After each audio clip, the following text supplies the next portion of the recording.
Hello, ladies and gentlemen. So this video apparently is about several videos or several incidences, I would say, that have happened.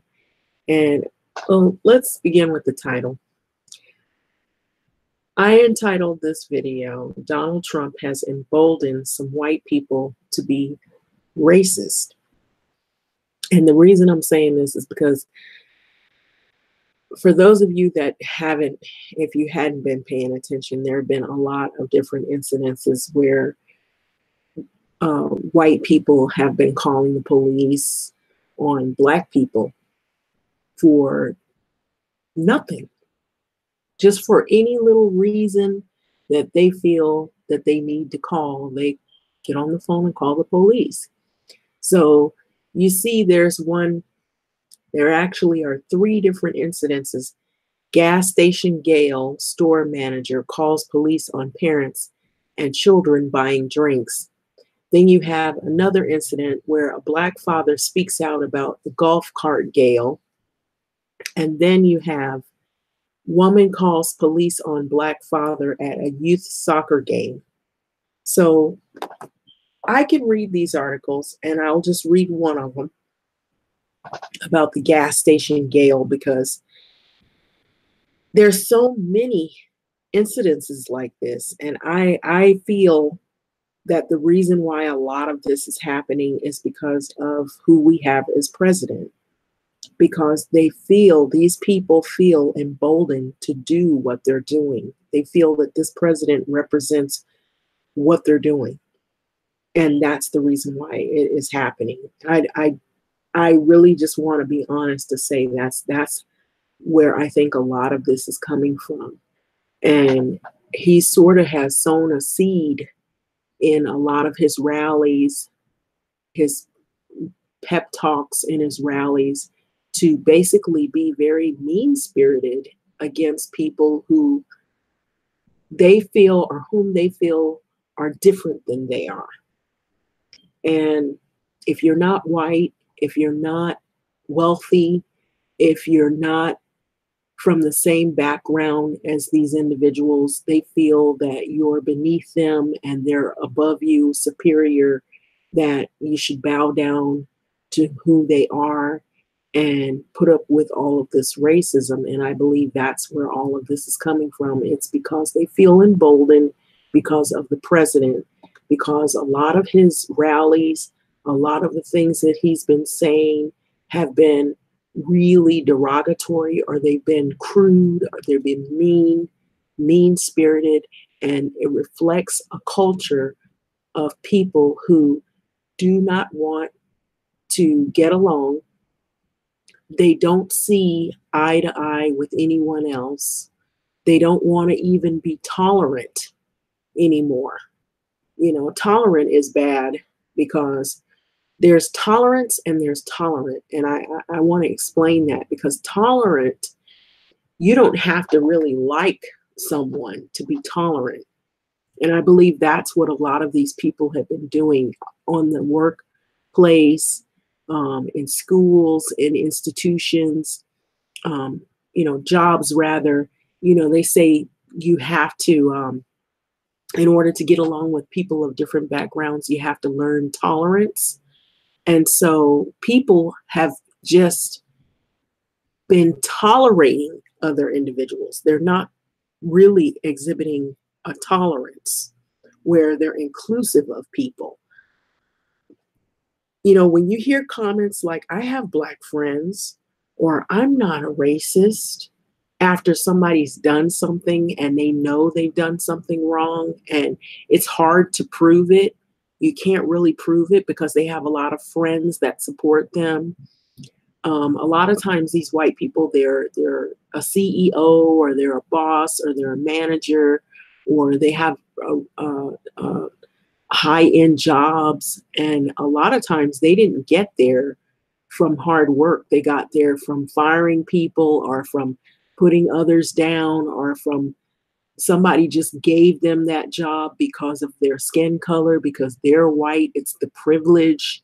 that whole culture and that mindset around that. Some of them will say, oh, I went to school, I got this and I got this and I got that. But you don't know what they were like in school. You don't know how many tests they cheated on, because you know if they have these behaviors where they're crude and they're mean and they don't play fair on every level, then you know that the strong possibility is that they cheated their way to the top. A lot of these people have, because when they have to ask people who get paid less and people who've went to school and they've taken their test, they work really hard and they just can't seem to get to the top. They turn and ask the people who don't have all of these credentials and degrees that they have what to do.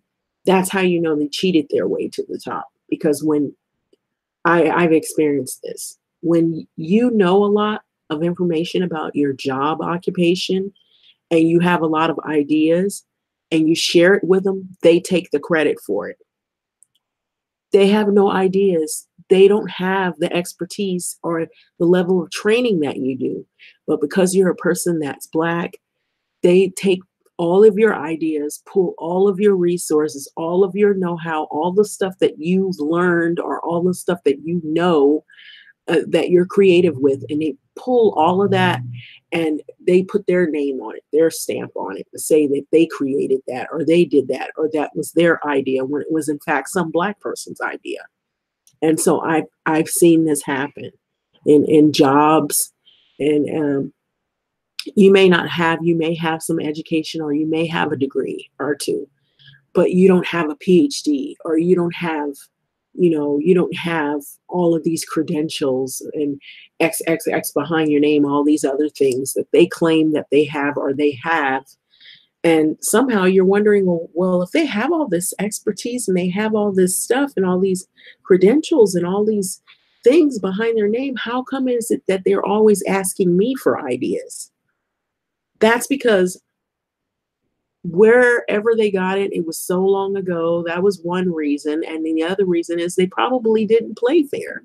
They didn't play the game fair of how to get in it's like they got a pass. Somebody knew them, their friends or whoever owns the company, let them have the job. And now they're over a bunch of other people who they're scratching and scrounging to get to the top. And then these people, they've already got there because of this privilege that they have. And now they're emboldened to call the police on Black people for any little thing that we do and say.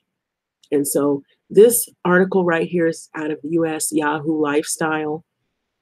It says a group which included adults as well as children ages 1 to 12 was coming from a peaceful Stop the Violence rally in North Charleston and just wanted some cold drinks. And so there's a story behind all of this. And so gas station Gale, store manager calls police. What did I tell you? A store manager. She's a manager. Store manager calls police on parents and children buying drinks. It's like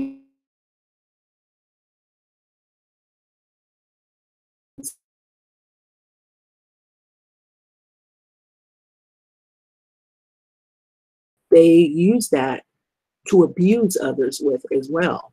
So the manager of a Murphy Express gas station in South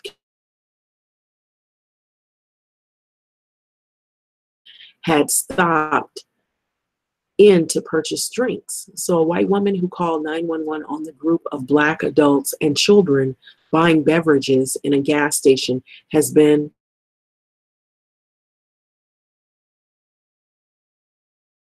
so on Sunday. South Carolina activist Jonathan Thrower posted a Facebook video of what had occurred after his group, which included the children ages 1 to 12 years of age, attended a peaceful Stop the Violence rally in North Charleston.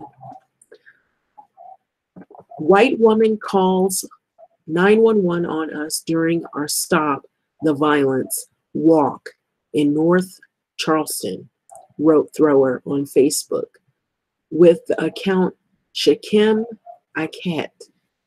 She is the manager at Murphy's gas station on the corner of Rivers Avenue and Otranto Road. So she says that she doesn't care about our money, just leave the store. So we stopped there to get the children something to drink after we walked a mile during our rally. So I thought 911 was for emergencies. After Thrower and his group had marched wearing anti-violence t-shirts that read, "Guns Down, Chuck Town," they had cold drinks for the thirsty children and adults. A cashier came outside and said, "Okay, I just want to make sure everyone stays on the sidewalk." Thrower, 39 years of age, tells Yahoo Lifestyle a few minutes later, a red truck pulls up and a woman gets out and starts yelling at them. Leave now, I'm calling 911. So here she is pictured here. And there's a video. And so I will be trying to play it. It was posted by a Shotcam Aket. And so it's gotten 233,767 views through Facebook. And so I believe that's pretty much the article. The article is pretty cut, to the chase. And so I will play the video and we can see for ourselves what had occurred. But I added my commentary in there because, and it was right on the money, because this manager is this white lady who calls the police. And so that's why I put in my spiel about how a lot of times these people were in positions of power. They're like a CEO of a company, they're a manager, they're an owner, they're the lead teacher, or they're the lead of something. And they kind of push their authority on, they do the same thing even in the workplace. They give a lot of grief to people of color. And I've had this done to me. And so it's hard working with people like that because they've built a repertoire at the workplace. They tend to hold on to the jobs for quite a while until they retire. And so a lot of times they have friends, other people who do the same thing to their coworkers or people that are under them, and they make their lives a living hell.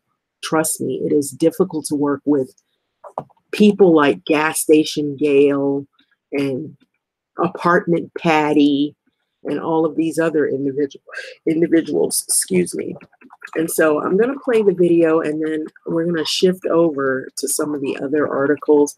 I'm not going to read them if they're long articles.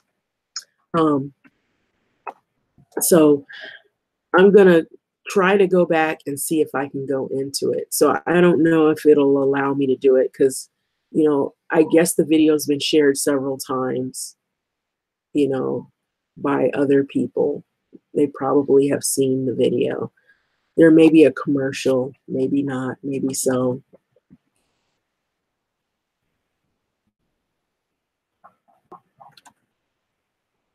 And so I don't know if there's any sound to the video. I'll try to see if I can get some sound to it. You gotta be rude, bro. Yeah, you ain't gotta be rude.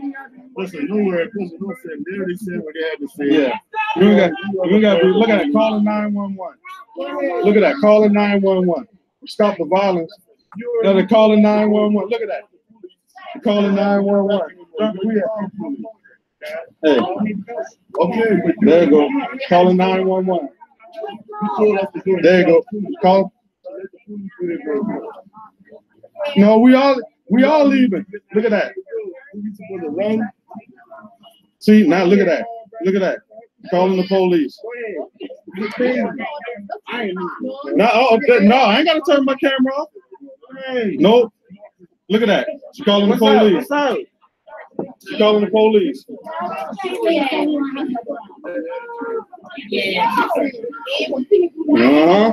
Look at that. She's calling the police. Look now. Look now. Got her. She in the calling the police. Everybody, doing in respect. Calling the police. Let's go. Let's go. Look at her. Hold on. Look at her. Got her on camera. Girl. Yeah. You got your camera. Got her calling the police. Look. Look at that. Y'all see her? She's trying to hide. She's trying to hide. She's trying to hide. I already got her on camera. Y'all see that? I already got her. Now we go. I already got her. See that? Y'all see that?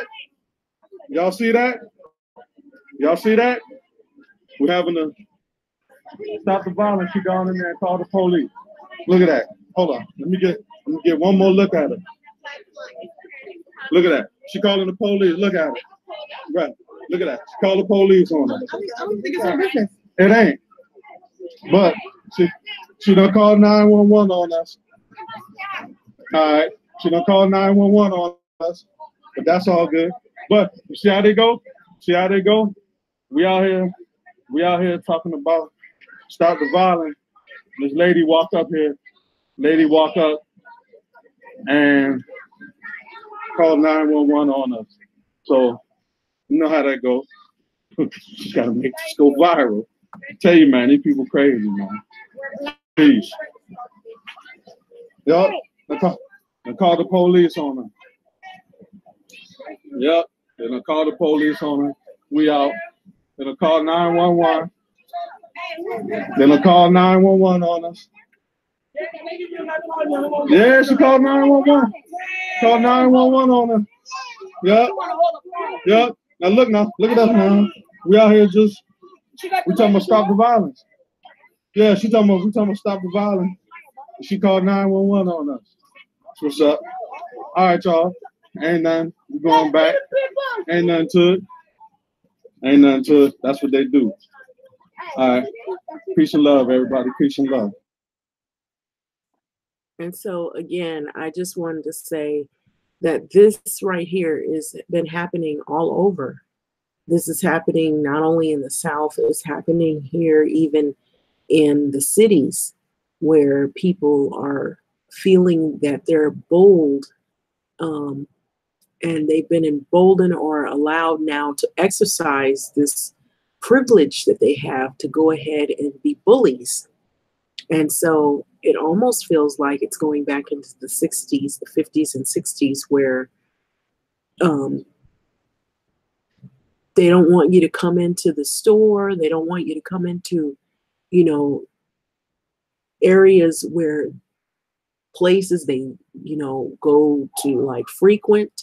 If it's like like public places even. These are supposed to be public places, and they're giving people grief. If you happen to be a person who is Black, and you come across one of these individuals who feel emboldened because their president has pretty much given them the green light to be jerks, they're calling 911 for any little issue that's not even an emergency. Nobody's hurting anybody. Nobody's fighting. Nobody's using profanity. You had a guy, he was minding his own business, trying to go to his apartment. And they called, they threatened him. The lady threatened him, or at least followed him. That feels threatening because you don't know if the person is stalking you. And so I'm just kind of going on my Yahoo as I pan down, because there was another article that was also addressing that issue. So I don't know. I think people saw that. It was a lady, they called her Apartment Patty. And what she did is she followed a guy. He, in fact, was a resident of the place. And I guess it was a nice, out in the cities. Even, I think it's everywhere now. They have high-end condos and places where people stay. And I guess she thought that he didn't have the money, or because of him being Black, that he didn't have the money to live there. And so she, she followed him and she gave him a rough time. And so I don't know what happened with all of that. I didn't keep up with it. But as you've seen, there was that article about the lady who accused the boy of touching her. I think she put out an article of apology. White woman apologizes for falsely reporting that a black boy groped her. The black 9-year-old boy in Brooklyn, New York, says he won't accept the apology because she called the 911 on the kid and he was hysterically crying because he was afraid. And so this boy he doesn't trust, it makes you, I'll be honest with you, it makes you not trust white people. It makes you worry. Are you going to be, inclusive? Are you going to be, a decent person, a person that whom I can trust? Or are you going to come at me with racism? And that's the thing that I think people of color are most fearful about, is that they're going to be discriminated right off the bat because of all of this stuff coming up. And I think this is the kind of thing that scares people, like, for example, I was just on that article and it had a couple of other articles.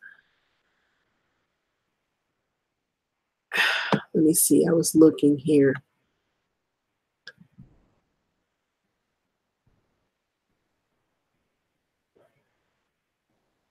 So see how this article reads: Trump threatens Mexico over migrant caravan. And so it sounds vicious. And so the way that this president talks, the way he addresses issues, he sounds really vicious. And so he sounds like he's one of these kind of people that, you can't reason with him. And it's either his way or the highway. And the way he's talked about this lady here, there's this article here. I'm not going to read the article, but he called her Pocahontas. I don't know if you saw that. And she actually took a DNA test to prove that she had Native American in her family, and he was calling this woman Pocahontas. So Elizabeth Warren just proved she can't beat Donald Trump in 2020. I guess because 2018 midterms are less than a month away, but already the posturing to run or whatever. I don't know. He called Elizabeth Warren Pocahontas. Those are like racial overtones. When people do stuff like that, it makes you not trust them. And so I know Elizabeth Warren is considered or would be considered a white woman, but she's one that you feel like maybe she's not as bad as the others. That's the way people of color look at it. It's like, well, maybe she's not as bad as the others because she's getting attacked because she's not an extremist Republican as the fan base that Donald Trump has. And so that's what makes people fearful, because of the way he talks in his rallies, the way he addresses issues, it comes off as racist. And so that's the reason why people are not really, they're not really feeling comforted around some white people, because you don't know which white person is this going to be a white person that's going to be, a nice white person where they're not going to be judging me because I'm a black person, or is this going to be some white person that hates black people and they pretend like they like us and they say, oh, I got black friends or I got a black neighbor, but they actually don't socialize with black people at all, or they just tolerate us. They don't like us. They don't really like who we are. They don't really have a lot of association with people that are black. They just tolerate you because they have to work with you because you are somebody that they have to tell what to do in the workplace, and they have to be inclusive in the workplace, because that little application tells them that they have to be, inclusive of people based on race, color, creed, whatever their backgrounds are. And so they just tolerate you at work, but they don't have to go home and have a relationship with you. They don't have to live next to you. They don't have to necessarily like who you are, or your race or anything. They can be extremely racist individuals, and they just tolerate you because they work with you, and they don't want you to be their boss, because that would suck, because now you can't tell them, Black people what to do. So you'd rather be the boss over a Black person. So a lot of times they're in positions where they try to be, really hardcore and mean to people who they figure don't have a lot of, they don't have a lot of power, or they don't have a lot of voice in this country, or even in the workplace, or even in, you know, if you don't have money, there are people who are wealthy that feel they have power over you because they have more money, and they can do a lot more with their money to manipulate situations. They can get themselves, at one while they were using it to get themselves out of trouble, and people still do kind of do that still. And so now it's just a free for all. It's like whenever they get the opportunity to call the police on someone, they don't hesitate to do so. And that has been a big problem. So actually, let me go ahead.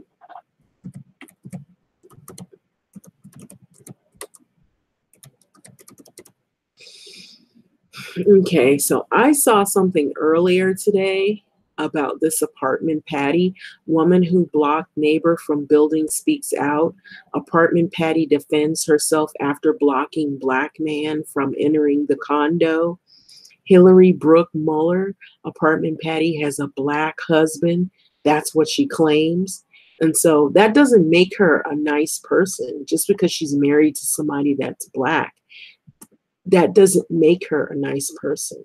And so I guess that's what they're using to try to, use that as the excuse. So let's read the one where it says she has the Black husband.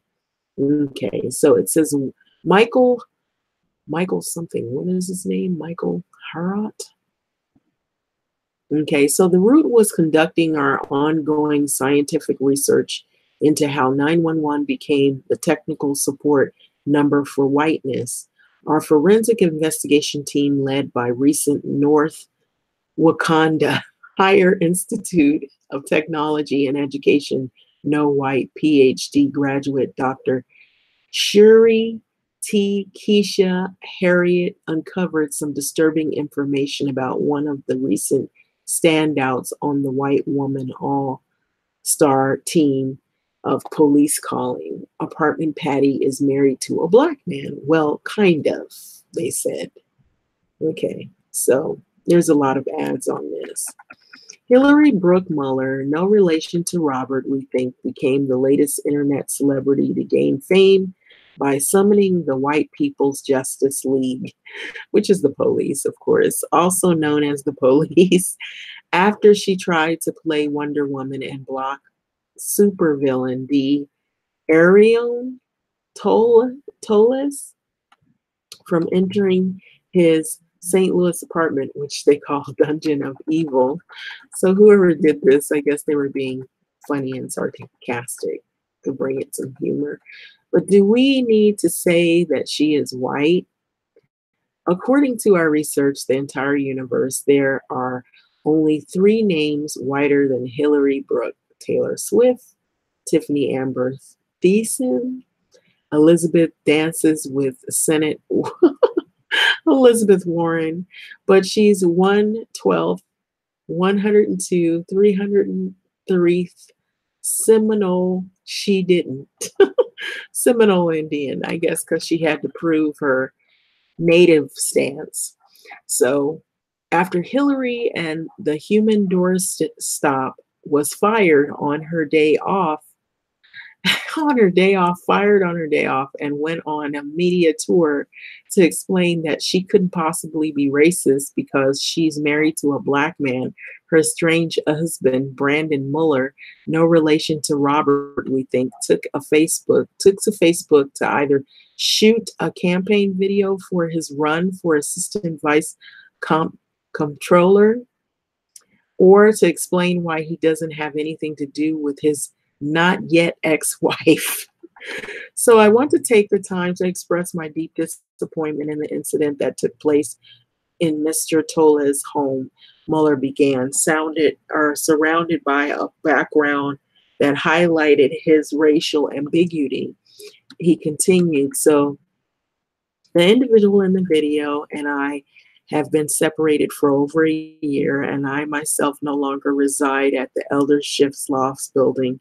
As a man of color, I have spent most of my professional career teaching others the importance of diversity and inclusion. My only hope is that the community can do what my father taught me many years ago, to not ignorance, or to not allow ignorance and of others and ignorance to incite anger and hatred, but to use it as an opportunity to learn or grow and promote love. Okay, so this was posted by Brandon Mueller. Okay, so after watching the short video, our staff could only reach one specific conclusion. He hates her. I mean, he really hates Tiffany Taylor. Do not enter. Or he wouldn't even call her by name. He wouldn't only call her the individual, but which is an ancient phrase from the, oh man, Kablazian Asian language that roughly translates Kablazian or Caucasian Asian and roughly translates to that mother, you know what, motherfucker. So I can't blame him for leaving a woman who thinks interracial marriage is a get out of racism free card, as if a black guy's anatomy is the cure for bigotry. Exactly. That's what I just said. Just because you're married to somebody black doesn't mean that you don't have issues with black people as a whole. You can be married to somebody who is black, and that doesn't mean that you're tolerant of other black people. You're with that black person, but who knows what that relationship is like? Who knows who's really running the relationship, or what that person has to go through being in a racial relationship. Do they have to distance themselves from their culture? Because some black people have done that. They've married other ethnicities and distanced themselves from their own culture to appease to that other person, and that doesn't make it right either. So to be fair, it says maybe she kicked him out, or she seems to be good at it. Maybe she can't get a job as a doorman. Maybe she can get a job as a doorman or Mar-a-Lago. And is Mueller actually black? In the video, Mueller looks like Dwayne Johnson if like The Rock started reading more and working out less, like another version of Dwayne Johnson. He's, there are black people who look like they could be Asian, who look like they could be white, or they're very fair complexion. I believe this is him in the video here. And so there are a lot of black people who are, they have a mix of something else. And there's some who don't have a mix of anything else. And they're, they have like maybe one black parent, or they have two black parents, and they have a white grandmother or a white grandfather.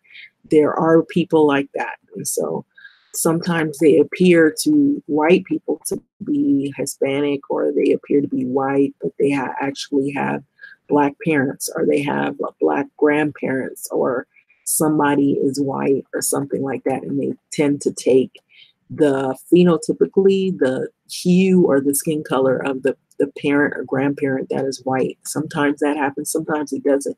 Sometimes we do show up a lot, you know, and you can kind of see, I can see that he has, you know, he has, you know, he's probably several different, you know, he is a man of color, so he isn't just white. I can see that, but some white people can't, you know, some do, some can't.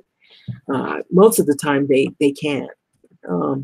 And is Mueller actually black? That's the question. So in the video, it says that he looks like Dwayne Johnson, who reads more and works out less. And it says, what righteous black man refers to himself as a man of color, even if his color could be only replicated by buying a 64-pack box of Crayola crayons, melting down a raw sienna and diluting it in a ginger ale. So, you know who else is a man of color? Donald Trump. So whoever wrote this, it seems like they're kind of somewhat sarcastic, but they added a little bit of humor to it. So, you know, if you think it's funny, I don't think all of it is funny. But sure, it says the hue can only be called macaroni or mango. Okay, but that's still a color. He looks whiter than this picture. And so here he is, Brandon Mueller, right here, and here she is pictured with him. So I guess on a Facebook post or whatever.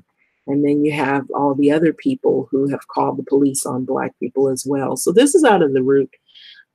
Anyway, we thought that we would reveal our research, and on a vegan rock, the racist bouncer to the public, okay? So we are still working on our hypothesis, and these really just one white woman, who keeps dyeing her hair different colors before she calls the police, even though we are still in the preliminary stages. Here's a preview of what we found. So they've got all these different people who have had some issues with black people. They've either called the police, and so, you know, we have all the different people, and they happen to be white women that have had issues. She almost looks like the one up top here, like they could be related. Screenshots of different permit Patty, apartment Patty, gas station Gail. Look, they show him. I don't know what that has to do with. Hold on. I think the last one may be Benjamin Franklin. Wait, did Benjamin Franklin invent a time machine and travel to the future to have black people arrested? So whoever did this, I guess maybe thinks that this is funny, but it isn't. Was this whole white woman calling police on black people just a front for the new and old slave trade? Well,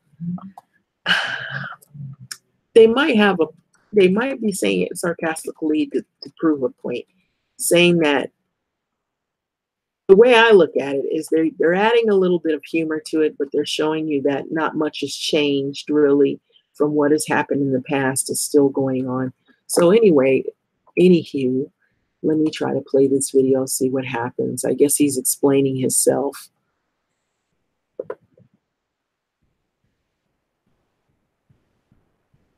And the COO and co-founder of LiveLoft STL. I wanted to take a moment to express my deep disappointment in the incident that took place at Mr. Toll's home.